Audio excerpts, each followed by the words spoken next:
Hey everyone. Welcome to another episode of Investing Kev. In today's episode, we're going to take a look at the Chinese job recruiting industry. We'll take a look at a company I was told about not too long ago, which is Boss Zhipin, ticker BZ. We'll take a look at their company overview, their financials, outlook, risks, price target, and I will give my final thoughts. I just dropped my Q1 stock portfolio update today, so feel free to check that out. The link to my investing spreadsheet is in the description box below, as well as my Twitter profile. If you like this content, please hit the like button, subscribe, and let me know in the comments what you think of this company. It would mean the world to me if you can help me grow this channel so others can learn and be as educated as possible when it comes to investing in certain stocks.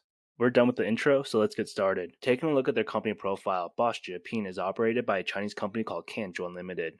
Boss Zhipin is the largest online recruitment platform in China. The company was founded in 2014 and they are currently the pioneer in introducing a disruptive model which is transforming China's online recruitment industry. This disruptive model is called the direct recruitment model. Their mobile native product promotes instant direct chats between bosses and job seekers. It delivers accurate recommendation results and is powered by proprietary AI algorithms and big data insights. They connect job seekers and enterprise users in an efficient and seamless manner, mainly through their highly interactive mobile app. Together with their other mobile apps and many programs, they create a vibrant platform covering all kinds of job seekers.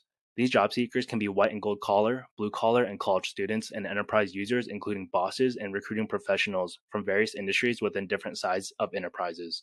Taking a look at their website, I wanted to see what job postings they had. I wasn't surprised to see a lot of tech jobs dominating the job market. Machine learning, artificial intelligence is growing substantially in China, and the biggest tech giants in China are looking for a lot of developers. You can see a lot of their hot jobs include internet, finance, real estate construction, education and training, entertainment media, and medical health. I wanted to take a look at the hot companies that use their platform. You can see we have tech giant Baidu, which is the Google of China. We have Kuaishou, which is an entertainment company. We have Tencent, which is a massive entertainment company. We have Huawei, which is their telecommunication giant. We have Pinduoduo, which is our massive e-commerce giant. We have Alibaba. We have Didi, which is the Uber of China. We have Li Auto, which is a massive rising electric vehicle company, and many more. Looking at the top, you can find jobs everywhere. They have Beijing, Shanghai, Guangzhou, Shenzhen, Hangzhou, Tianjin, and many more. They're covering pretty much all the locations in China alongside the industry types. And if you wanted to narrow down your search, you can find the financing stage of the company, whether it's unlimited or C round or D round and above, and the company size, which is unlimited to 0 to 20 people up to more than 10,000 people.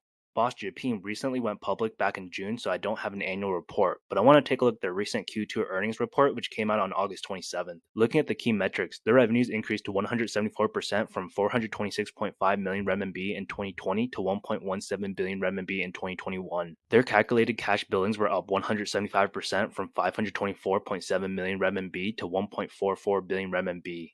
What I really like to see is that their average monthly users were up to 30.4 million people, which was a 45% increase from 21 million people back in 2020. Just keep in mind, in 2020, COVID-19 was taking the world by storm, so jobs likely were halted given there was so much uncertainty around the world. Their total paid enterprise customers increased by 136% to 3.61 million customers. This is up from 1.53 million at the end of Q2 in 2020. They had a net loss for the quarter at 1.4 billion renminbi, which is roughly around 219 million US dollars. This is compared to 167.4 million renminbi for the same quarter in 2020. The reason for the increase in net loss was mainly due to one-time share-based compensation expenses recorded in the quarter. And their chief financial officer said, "We remain focusing on our users and revenue growth while also improving the operating efficiency through greater leverage and effective marketing initiatives. With our strong cash flow, we are committed to making further investment in R&D and continuing to increase brand recognition and user coverage for our long-term sustainable growth."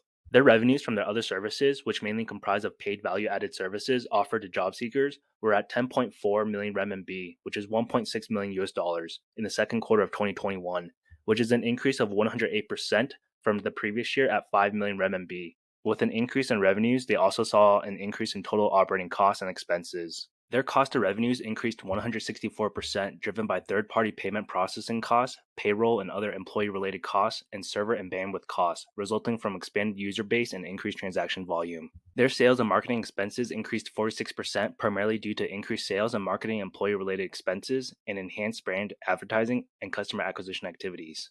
Their research and development expenses, also known as R&D, increased 114%, primarily due to increased headcount for experienced R&D staff as well as increased share-based compensation expenses.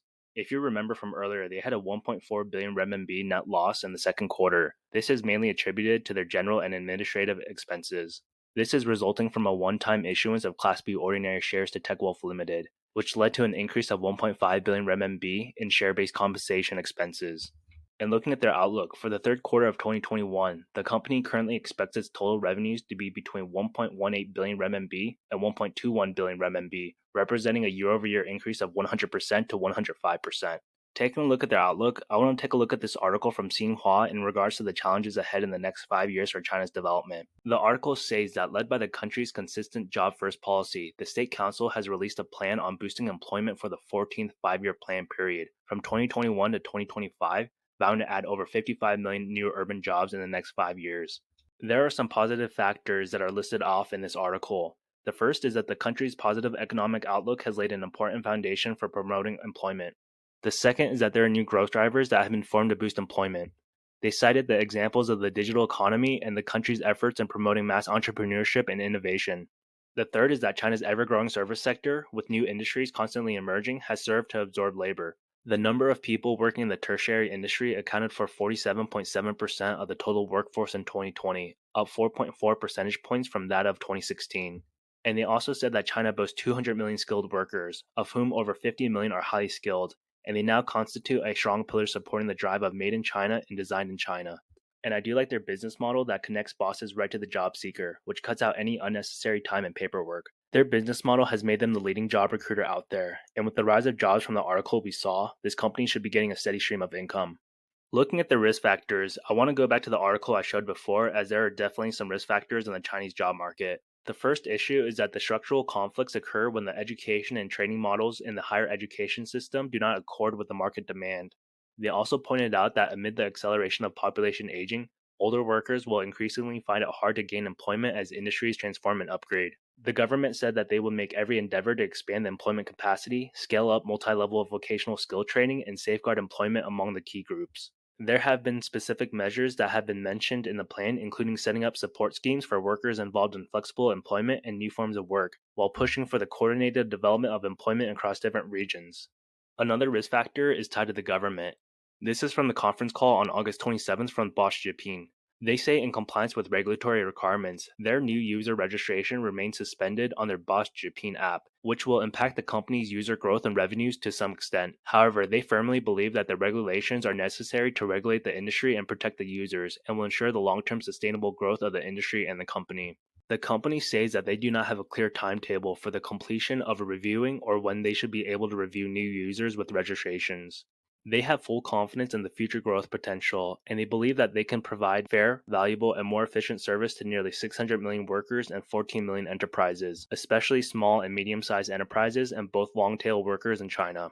The current issue with China dealing with data and privacy laws is definitely something to keep an eye on, and Boss Zhipin deals with a lot of data. So as long as they follow the rules and regulations with dealing with massive amounts of data and collection, they're going to be okay.